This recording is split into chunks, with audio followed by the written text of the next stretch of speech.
question is, if you do bootstrap and then you put in a lot of years doing that,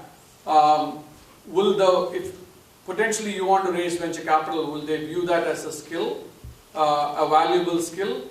It all, I'll answer the question in a couple of different ways. One is, if you take a look at venture capital industry, right? There are angel investors, there are investors who are called micro VCs, right?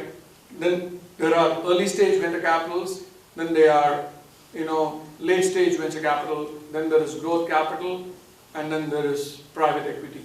These are all the various terms that the industry uses when it comes to classifying the amount of money available and how they deploy it.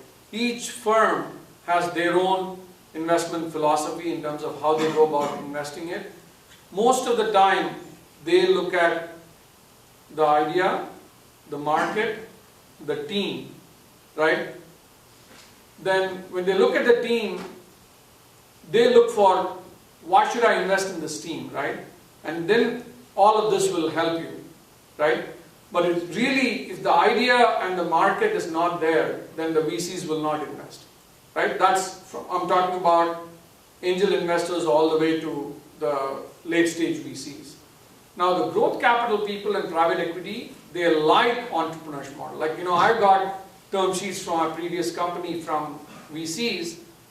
They will only look at companies who have cleared like $10 million in revenue, right? And consistently profitable, right? What they do is they come and give you institutional capital to grow that from 10 million to 100 million or something like that. And their horizon, investment horizon may be shorter.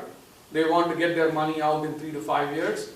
And they also may not want to own a significant chunk of the company, unlike the other venture capital who may want to own a lot more company.